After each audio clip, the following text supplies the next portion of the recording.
She didn't know it yet, but the night she curled up in the back seat of her 10-year-old sedan, using a bunch of cold laundry as a pillow and her own breath to thaw the frozen air, was the same night her real life quietly began. Though at the time, it felt like a slow, agonizing funeral. Kat had once believed that endings came with a crash. Shattered glass, screamed accusations, the violent thunder of a life breaking apart. But her world vanished beneath the quiet rustle of legal paper and the clinical silence of a Tuesday morning. Kat had spent years, decades really, building a fortress of middle-class certainty. She knew the exact temperature of her heated bathroom floors. She recognized the specific hum of her expensive kitchen appliances. Her daily routine was a masterclass in predictability. She believed this environment was permanent. It was a flawless illusion. Her marriage to Arthur dissolved without a single raised voice. There were no broken plates scattered across the dining room. There were no dramatic confessions or late-night arguments.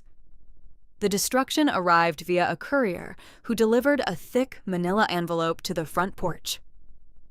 Inside lay a meticulously drafted divorce petition. Arthur had moved his belongings out while she was attending a routine dental appointment. He took only his custom suits and his electronics. He left behind a heavy, suffocating silence. The legal machinery operated with terrifying efficiency. Kat quickly discovered the true nature of their shared assets. The deed to the sprawling suburban house bore only his name. The joint savings accounts were legally structured with Arthur as the primary holder. Within 48 hours, her platinum credit card stopped working at the grocery store checkout. The bank manager offered a sympathetic but entirely useless smile. Kat's financial identity evaporated into thin air. She was not robbed in a dark alley by a stranger. She was systematically erased in a brightly lit corporate office by men in tailored suits. The sheer absence of open conflict proved paralyzing. Anger requires a visible target to strike. Arthur provided absolutely none. He refused all direct phone calls. He communicated exclusively through his senior attorney. A man named Davis handled the correspondence. Davis spoke in measured, emotionless tones that left no room for negotiation. He patiently explained the complex prenuptial agreement Kat had signed decades ago, a document she had barely skimmed then. She understood the brutal clauses perfectly now.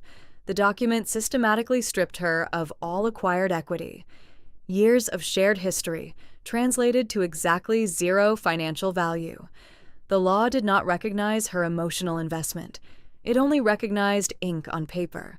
The timeline for her departure was strict and uncompromising. She had exactly 30 days to vacate the premises. The house immediately began to reject her presence. The expensive furniture she had carefully curated felt like museum exhibits. The walls radiated a sudden, unfamiliar coldness. Kat packed her remaining life into 3 large suitcases. She did not take the imported espresso machine. She left the heavy silk curtains hanging in the bedroom. These physical objects belonged to a ghost life she no longer inhabited. They were heavy anchors to a sunken ship. On the final morning, she locked the solid oak front door. She placed the brass key neatly under the woven welcome mat. The crisp, autumn air bit sharply at her face. Kat walked down the long paved driveway toward her 10-year-old sedan. This aging vehicle was the only significant asset registered solely to her. She opened the trunk and loaded her bags. The heavy metallic thud of the trunk closing marked the absolute end of her previous existence. She sat in the driver's seat and locked the doors. She gripped the worn leather steering wheel with tight hands. The digital dashboard clock read 9 in the morning. The affluent neighborhood was fully awake. Neighbors watered their perfectly manicured lawns. Delivery trucks made their scheduled rounds. Nobody noticed the old woman sitting motionless in the parked car. Kat turned the ignition key. The engine rumbled to life with a familiar vibration. She pulled away from the curb without looking back in the rearview mirror. Her social status remained behind in that empty house. She was now a moving shadow in a stationary world. Kat's world did not end with a dramatic explosion. It shrank. Over the course of 48 hours, her universe collapsed from a 3-bedroom suburban house into the steel shell of a 10-year-old sedan. The transition was brutally silent. No one sends condolence cards for a lost lease. No one brings casseroles when your permanent address becomes a license plate number. The physical adaptation happened fast. It had to. The front passenger seat reclines exactly 45 degrees. That is the absolute limit of ergonomic tolerance. Kat learned this on night 1. By night 4, her body, already stiff with age, memorized the exact position of the handbrake to avoid bruising her hip during restless shifts. The trunk ceased to be luggage space. It became a pressurized filing cabinet for her past. Winter coats pressed against heavy photo albums. A toaster sat uselessly next to a stack of tax returns. Survival requires brutal curation. You keep the heavy wool blankets. You abandon the fragile porcelain. A car is designed for motion. It is not built to sustain human life in a static position. Without the engine running, the cabin mimics the outside temperature with terrifying speed. Frost creeps up the inside of the windshield. Condensation from human breath turns into a thin layer of ice on the glass. Kat learned the geometry of warmth. Fetal position. 2 pairs of socks. A sleeping bag pulled completely over the nose. Waking up meant scraping the inside of her own windows just to see the morning sun. Time loses its standard meaning in this new existence. Daylight dictates movement. Darkness demands camouflage. Kat mastered the geography of 24-hour retail stores. The back row of a supermarket lot offers anonymity. The glow of a distant street lamp provides a false sense of security. She became a creature of the transit world. Gas station bathrooms transformed into private spas. A metal sink, rough paper towels, cold water. 5 minutes of frantic hygiene before the next customer rattles the door handle. You learn to wash your hair with a plastic water bottle. You learn to do it without making eye contact with the mirror. The reflection is always a stranger, an old woman she barely recognized. The most terrifying part is not the biting cold. It is the sudden onset of social transparency. Society operates on a grid of fixed addresses. Step off that grid, and you evaporate. Kat watched families push shopping carts past her foggy windows. They looked right at the glass. They saw only the reflection of the asphalt. To them, an idling car is part of the urban landscape. It is a piece of street furniture. The old woman breathing quietly inside simply does not exist. Poverty acts as a cloak of invisibility. At first, this feels like a necessary defense mechanism. You want to hide. You pray the security guard walks past your bumper.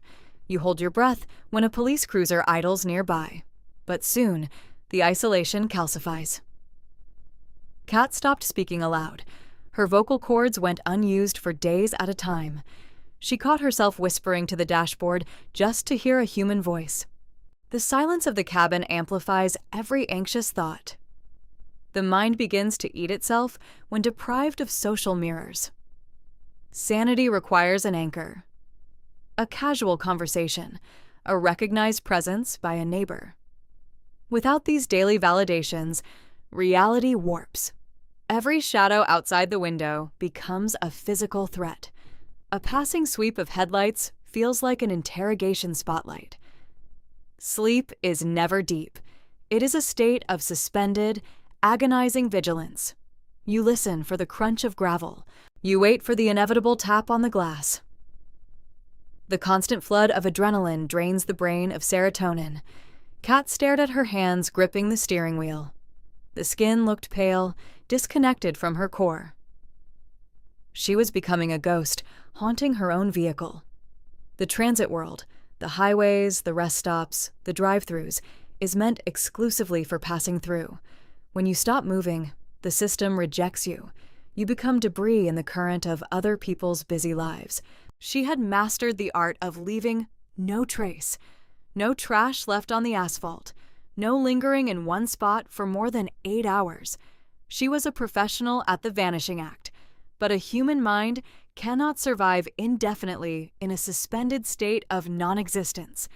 The brain demands a physical tether to the earth. The illusion of the open road had dissolved into a claustrophobic trap. She needed a sign that she was still part of the tangible, breathing world. The steel box was slowly becoming a coffin for her identity. Something had to break the cycle before the invisibility became permanent.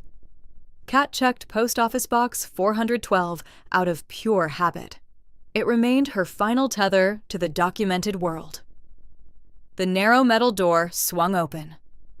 Amidst the glossy supermarket flyers lay a thick, unmarked manila envelope. No return address, just her name, printed in sharp block letters. She tore the heavy paper edge. A solid brass key dropped into her palm. It carried the distinct, sharp scent of old machinery and cold metal. A single index card fluttered to the floor. She picked it up. The typed ink was slightly smudged, pressed deep into the paper grain. For the life you choose, not the one you endure. Below that phrase sat a precise string of GPS coordinates. There was no immediate surge of adrenaline. Living in a sedan for 8 months systematically burns away the capacity for sudden panic. You learn to process anomalies with cold calculation. She entered the numbers into her phone map.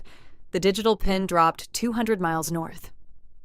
It pointed to a remote pocket of the state where county roads dissolved into unnamed dirt tracks. She did not hesitate. She walked back to her car, turned the ignition, and merged onto the northbound interstate. The physical movement mirrored a mental shift. The tires hummed over the city asphalt, carrying her away from the urban camouflage she had mastered. Concrete overpasses gave way to sprawling suburbs, then to open agricultural fields. The highway eventually narrowed, winding into dense, ancient pine forests.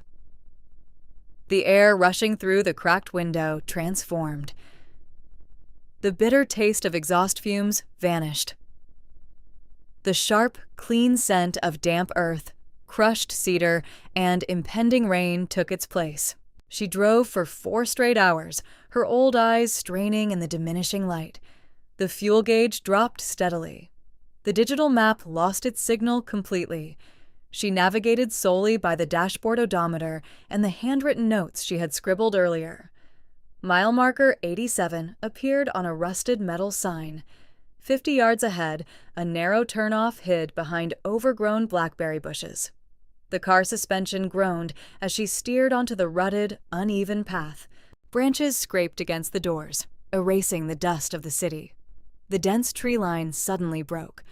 A small clearing opened up before her. In the exact center stood a structure. It was a single-story cabin, clad in weathered cedar shingles. The wood had faded to a soft, uniform silver under years of sun and rain. A wraparound porch sagged slightly on the western edge. It was not a ruin. It was simply dormant, waiting for a catalyst.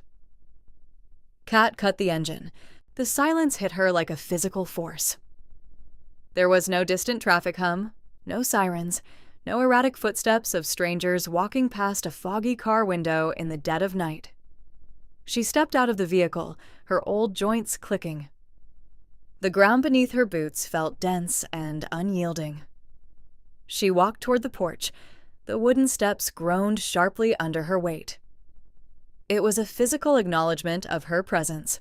In the city, she had functioned as a ghost, slipping through public spaces unnoticed.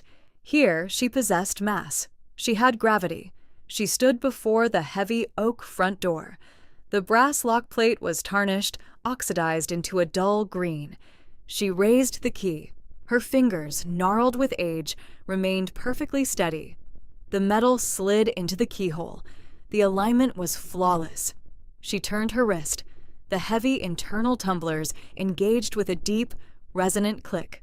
It was the sound of a definitive boundary being established.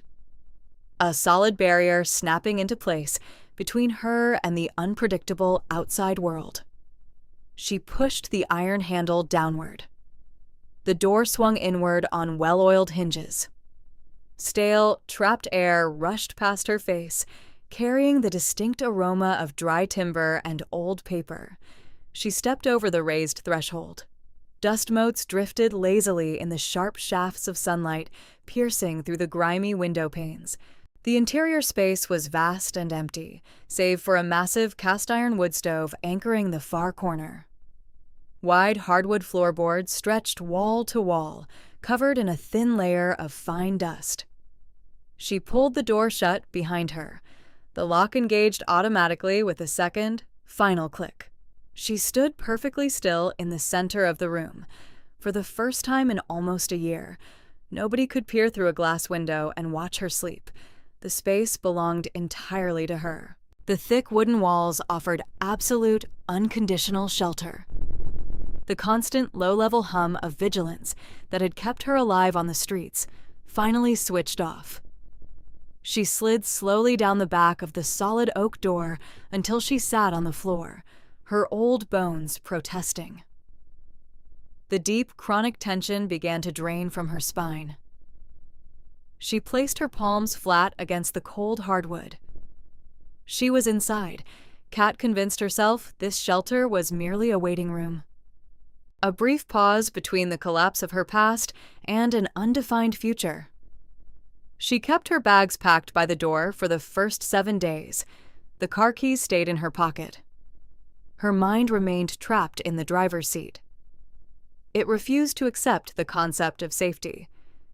But the illusion of a temporary halt began to dissolve. It melted through the quiet, relentless demands of the physical world. A house requires maintenance. Dust settles on the wooden sills. The kitchen sink demands scrubbing. Kat picked up a damp cloth.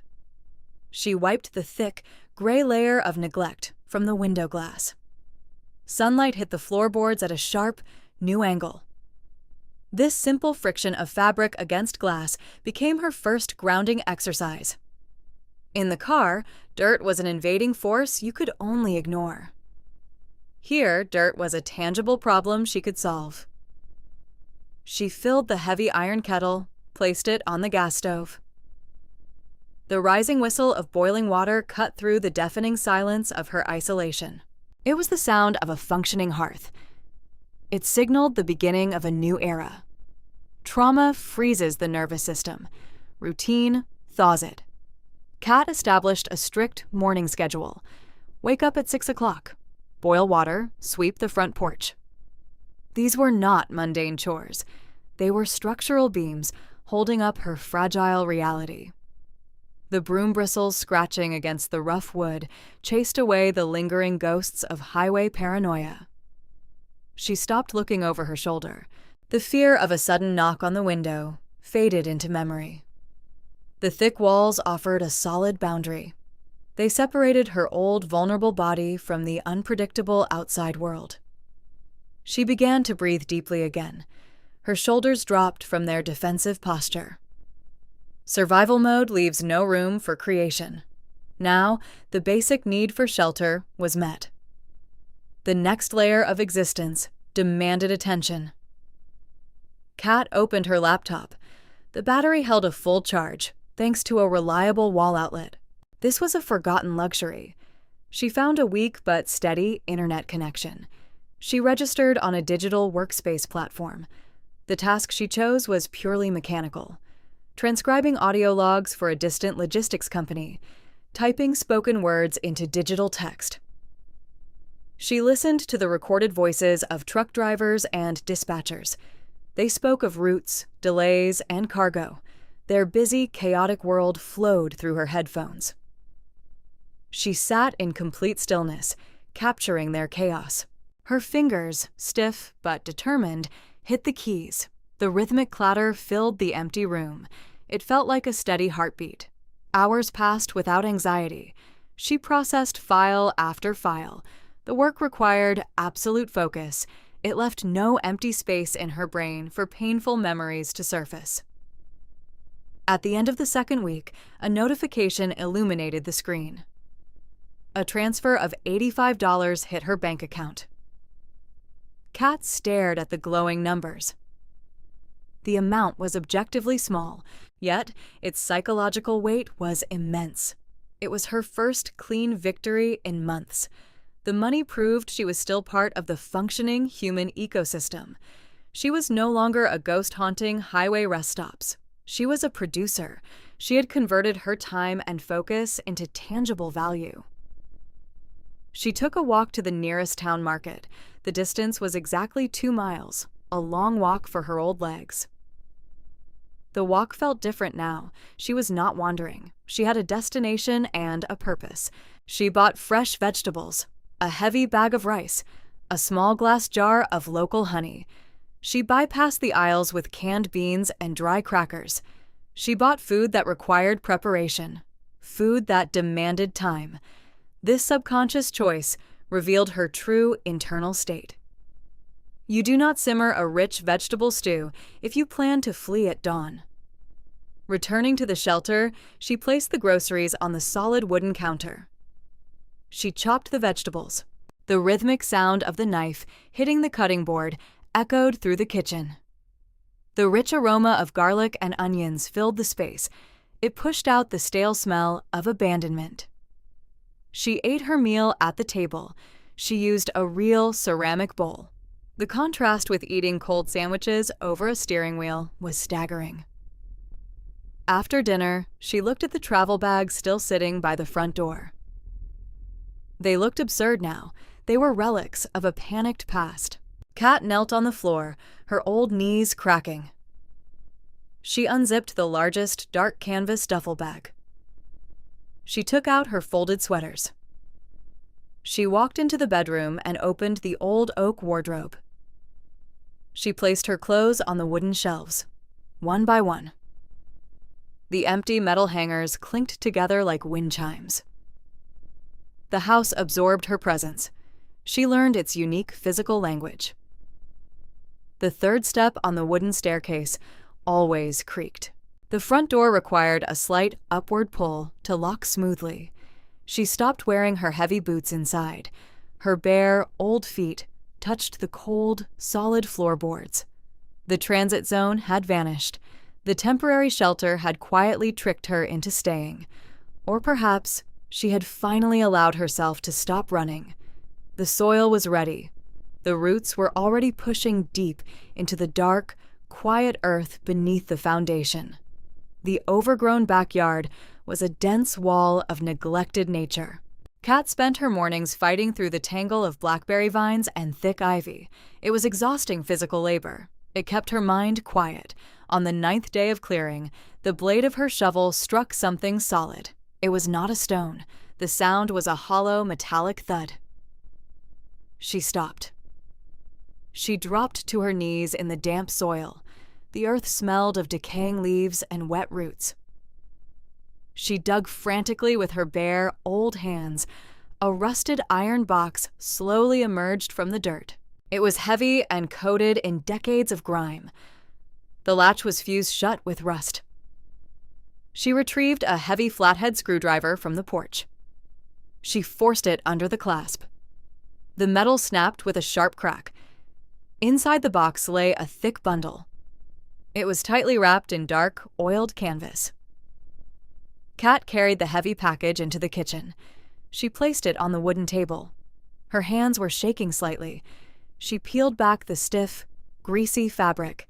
A stack of yellowed papers rested inside. They were bound together by a faded black ribbon. The top document was a property deed. The date at the top read 1924. The ink was brown and applied with a fountain pen. The name on the paper was Clara Vance. Kat recognized the surname. It was the same name carved into the wooden beam above the fireplace. But Clara was not the person who had left Kat the keys. Kat untied the ribbon. She spread the fragile documents across the table. They formed a timeline. The papers were a chain of property transfers spanning almost a century. Each transfer was executed exclusively between women, mothers to daughters, aunts to nieces, friends to strangers. There were no bank stamps. There were no mortgage agreements. It was a completely parallel system of ownership. A folded letter slipped from between two deeds, dated 1968. The paper was brittle and thin. Kat unfolded it carefully. The handwriting matched the original 1924 deed. Clara had written a set of instructions. It was a manifesto for the property. She detailed the true purpose of the house. It was constructed as a sanctuary. It was a designated safe zone for women who had lost their footing in the world. The deed contained a specific, non-legal clause, written in the margins. The occupant did not possess the land. The occupant was merely a temporary steward. The property belonged to the concept of refuge itself. Kat read the words 3 times. Her entire understanding of her current situation fractured and rebuilt itself. She was not the recipient of a random act of charity. She was the newest link in a hidden, century-old chain of survival. Before this afternoon, Kat viewed the house simply as a lucky escape. It was a solid roof against the rain. It was a physical barrier separating her from her recent life in the back seat of a sedan. Now, the walls around her held a completely different weight. Society defines ownership through control and exclusion. A high fence keeps people out. A complex lock protects accumulated assets. Clara's documents proposed the exact opposite philosophy. True possession came entirely from the ability to provide shelter to others. Kat looked out the kitchen window. The cleared patch of dirt in the yard looked different now. It was no longer just a neglected garden. It was a foundation built on resilience. The trauma of her sudden divorce had violently stripped her of her previous home. That loss had made her feel completely invisible to society. This rusted box offered a radical new identity. She was no longer a displaced, invisible old woman. She was a guardian of a haven. She continued sorting through the box. She found a leather-bound ledger at the very bottom. The pages were filled with brief entries. They were essentially logbooks of survival. A woman named Beatrice wrote in 1952 about taking in 2 travelers during a severe winter storm. She listed the meals they ate and the blankets they repaired. The entries were practical. They were devoid of self-pity. The last entry was dated 12 years ago. After that, the pages were completely blank. They were waiting. The concept of property usually relies on a sterile piece of paper filed in a distant county office. It is a cold transaction. This iron box held a living, breathing contract. Kat realized her ex-husband had kept their modern suburban house.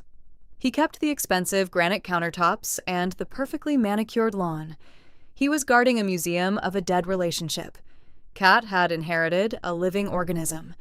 This house required a specific purpose to survive. It demanded action.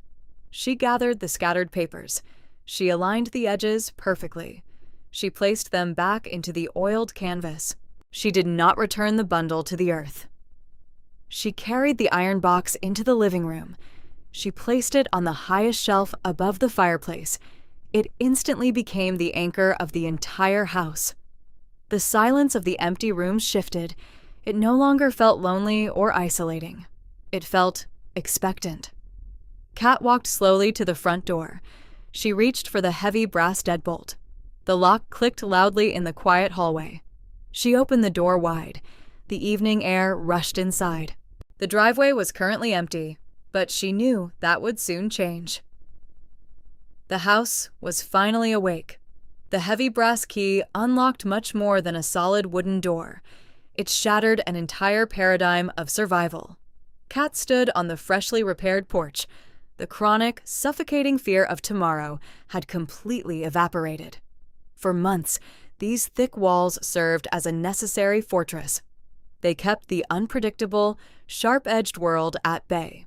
She had needed that absolute isolation to heal her shattered psyche, but a healed fracture no longer needs a rigid cast. Absolute isolation eventually morphs into another form of captivity.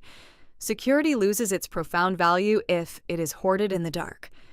Kat looked at the dirt road winding past her property. She no longer saw it as a threat bringing potential danger.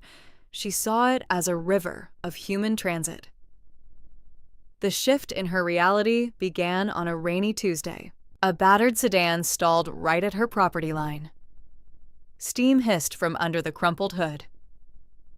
A young woman, drenched and visibly shaking, knocked hesitantly on the window glass. A year ago, Kat would have killed the lights. She would have hidden on the floorboards. Today, she turned the deadbolt. She pulled the door wide open. The stranger slept on the vintage sofa. She drank 3 cups of hot tea. She left at dawn. She left a handwritten note of gratitude on the kitchen table. That simple piece of paper acted as a powerful catalyst. Kat experienced a sudden, sharp revelation.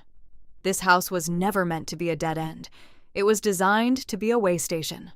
She remembered the freezing nights spent curled in the back seat of her own car. She understood the exact, crushing weight of that specific exhaustion. The panic of having nowhere to go was permanently etched into her nervous system. She decided to change the fundamental geometry of her life. The sanctuary would expand. Kat painted a small, discreet wooden sign. She placed it by the edge of the gravel driveway. It read simply, "Safe Harbor, 1 night free." She bought 2 sturdy folding cots. She stocked the pantry shelves with extra coffee, dry oats, and canned soup. The dusty spare room transformed. It went from a storage closet into a minimalist, clean space. The guests arrived sporadically at first. Backpackers caught in sudden, severe weather fronts. Delivery drivers too exhausted to safely navigate the treacherous mountain pass. People silently fleeing their own invisible, quiet collapses. Kat provided a dry towel and a warm, simple meal. She established strict internal rules for her hospitality. She asked no intrusive questions. She demanded no explanations. Silence was often the most potent medicine for a shattered mind. She simply offered a temporary, secure pause in their chaotic, downward trajectories. A strange and beautiful paradox emerged from this daily routine. By opening her private, hard-won refuge to absolute strangers, her own internal boundaries expanded. The rigid anxiety of ownership dissolved completely. She no longer clung to the property as a desperate lifeline. The house became merely a tool. It was a physical resource utilized to generate human warmth. In her past life, property was a status symbol. It was a heavy anchor tying her to a fragile illusion of success. Now, property was a fluid concept. It was a shared resource. She observed her guests in the quiet mornings. They sat on the porch. They laced up boots or stared peacefully into the forest. The tension in their shoulders was always gone. Kat realized she was paying forward the miracle of her own salvation. The metal box buried in the dirt gave her legal right to the land. But this open door gave her a moral right to exist fully in the world. She had crossed the invisible line, separating the lost from the found. Now, she stood on the border, pulling others across. This became her ultimate philosophy. True stability is never a locked, windowless bunker. True stability is the capacity to remain deeply grounded while the unpredictable world flows through your space. She became a silent curator of temporary peace. The house began to breathe. It absorbed heavy stories of loss. It released rested, recalibrated travelers back onto the asphalt highway. She recognized herself in every tired face. The social invisibility she once suffered became her greatest asset. She knew exactly how to see those who felt entirely unseen by society. She offered them validation through a warm plate and a clean blanket. The transaction was pure. It required no money, no contracts, and no promises. Kat stopped obsessing over the distant future. The future was just another traveler coming down the road. She could not control who would knock. She could control the state of the hearth. The fire was always lit. The water was always boiling. The floors were always swept. The physical labor of maintaining the way station became her daily meditation. Washing sheets, chopping wood, and baking bread anchored her to the present moment. The trauma of her sudden divorce felt like a story belonging to another lifetime. The woman who lost everything in a silent collapse was gone. The old woman who stood here now possessed an endless capacity to give. She sat on the porch steps. The sun dipped below the dark tree line. A faint set of headlights appeared in the far distance. The vehicle slowed down near her painted sign. Gravel crunched under heavy tires. Kat smiled, feeling a profound, quiet joy. She was no longer a victim of random circumstances. She was the architect of a living sanctuary. She stood up to greet the unknown. The door remained wide open.